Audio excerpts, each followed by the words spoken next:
ఆకాశం, గాలి, నిప్పు, నీరు, భూమి, పైనుంచి కిందకైతే. మధ్యలో పాప ఆకాశం ఏం చేస్తుంది, వదిలేశారు. అయితే ఇవన్నీ తెలుసు. మరి ఈ సృష్టిని చేసిన పరమాత్మకి ఈ పంచభూత తత్వ ఆరాధన అని చెప్పి ఫస్ట్ భూమి తత్వ ఆరాధన. ఈ భూమి తత్వ ఆరాధనలో ఏంటి, మనం తయారు చేస్తున్న విగ్రహం భూమి నుంచే వచ్చి, పూలు పళ్ళు ప్రసాదాలు అన్నీ భూమి నుంచే వచ్చాయి.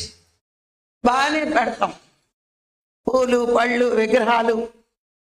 అమ్మయ్య, ఈ 5 తత్వాలతోటి ఆరాధన చేస్తే ఒక్కొక్క తత్వానికి 20 మార్కులు వేసుకుంటే మనం చేసే పూజకి ఎన్ని మార్కులు వస్తాయి ఇప్పుడే చూస్తుందాం. మీ నిద్రమత్తు వదిలిపోవాలి, 9 అయింది కదా, బాగా నిద్ర వస్తూ ఉంటుంది, అందుకే ఈ టాపిక్ ఎత్తుకున్నాను. మరి పూజలు వద్దంటారు